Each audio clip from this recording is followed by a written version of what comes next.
কারণ আগামীতে আবার আপনাদের সাথে দেখা হবে কিনা আমি জানি না, কথা বলতেই হবে। বসেন, কেউ দাঁড়িয়ে থাকবেন না। আমি দেখতে পাচ্ছি বাংলাদেশের ভাগ্য আকাশে উত্তর গগনে কালো মেঘ জমা হয়েছে, ঝড়ের পূর্বাভাস লক্ষ্য করছি।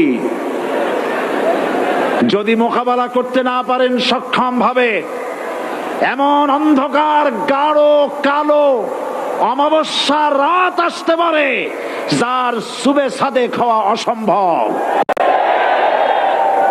সুতরাং আপনারা কি কাপুরুষের মতো কাফের মুশরিকদের গোলামি করে মরতে চান?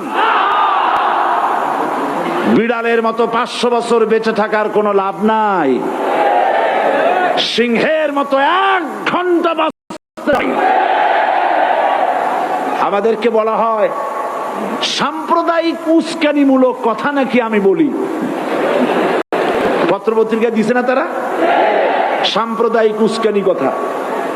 সাম্প্রদায়িক উস্কানিমূলক কথা বলি, সেই জন্যই বোধহয় শত শত মুসলিম আমাদের কাছে এসে মুসলমান হয়।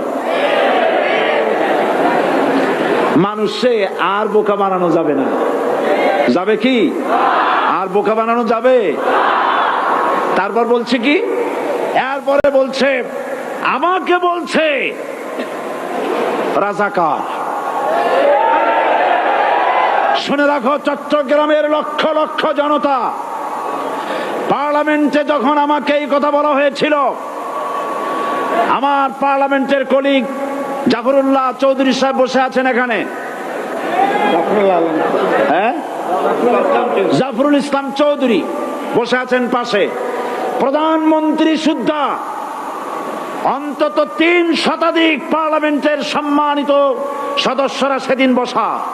1997 সনের বাজেট বক্তৃতা যখন আমি করতেছিলাম, ডক্টর কুদরতে খোদা, নাম রাখছে কুদরতে খোদা, আসলে গজবে খোদা।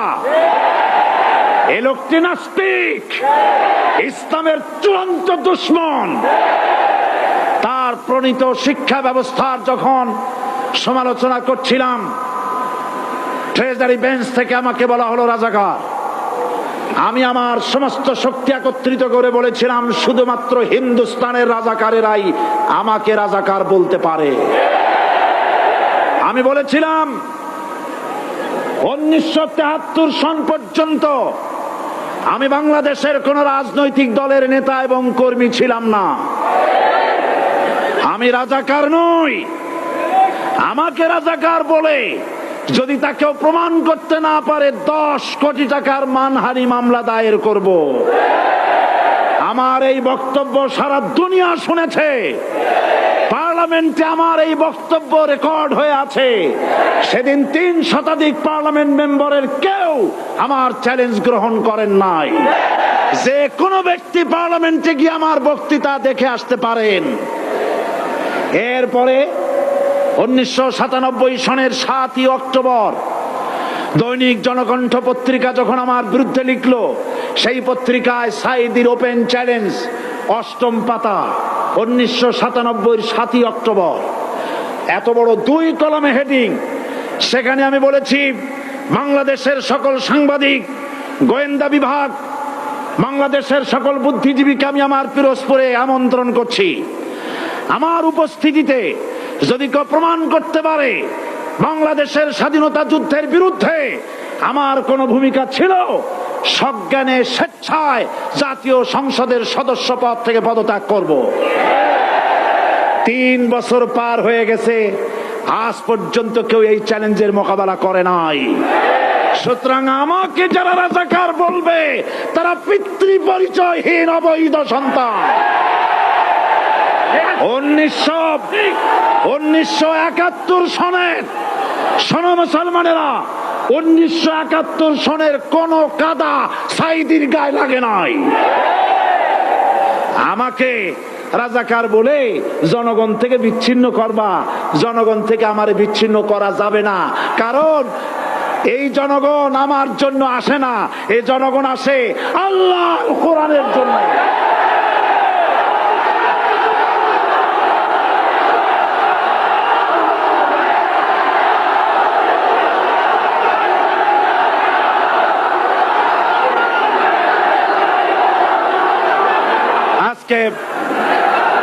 যারা ইসলামের কথা বলে, যারা ইসলামের কথা বলে তারাই রাজাকার, তারাই মৌলবাদী।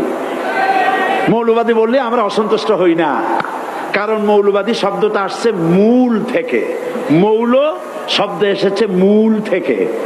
মূলবাদী তার মানে যারা মূলে আছে। মূল হলো কোরআন, মূল হলো হাদিস, মূল হলেন আল্লাহ, মূল হলেন আল্লাহ রসুল। আমরা আছি মূলে। এখন বলেন তো মূলের শক্তি বেশি না আগার শক্তি বেশি? আমাদের যারা মৌলবাদী বলে ওরা হলো আগাবাদী। মূলে আছে কত কোটি? 12 কোটি। মূলে আছে কত কোটি? আর আমাদের যারা মৌলবাদী বলে ওই থাকো গাছের আগায়, আমরা মূলে। লাফালাফি বেশি করবা না, 12 কোটিতে গাছের গোড়া আসতে নানা দেবে, মামু বাড়ি দিল্লি গিয়ে পড়বা, বাংলার জমিনে জায়গা হবে না। এ কথা বিশ্বাস করো। বাংলাদেশের মুসলমানদের শরীরে এক বিন্দু রক্ত থাকতে শয়তানের তৈরি করা ধর্ম নিরপেক্ষ মতবাদ বাংলার জমিনে কায়েম হতে দেওয়া হবে না, হবে না।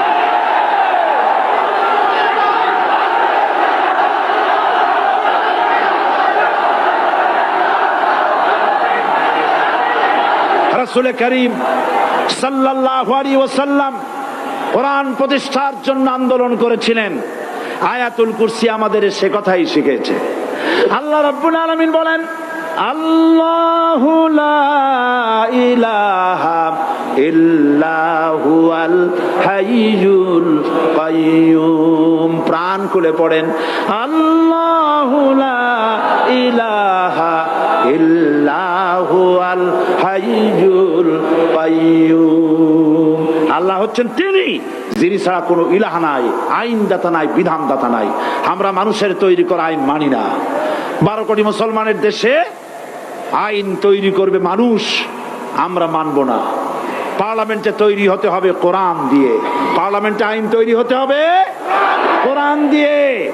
সুতরাং ভয় যতই পান আর যতই ষড়যন্ত্র করেন, 4 দল যখন একত্রিত হয়েছে, ঐক্যবদ্ধ থাকবে, সরকার ঐক্যবদ্ধভাবে গঠন হবে, নির্বাচন ঐক্যবদ্ধভাবে হবে এবং কোরআন হবে, আল কোরআনের পার্লামেন্ট হবে বাংলাদেশে।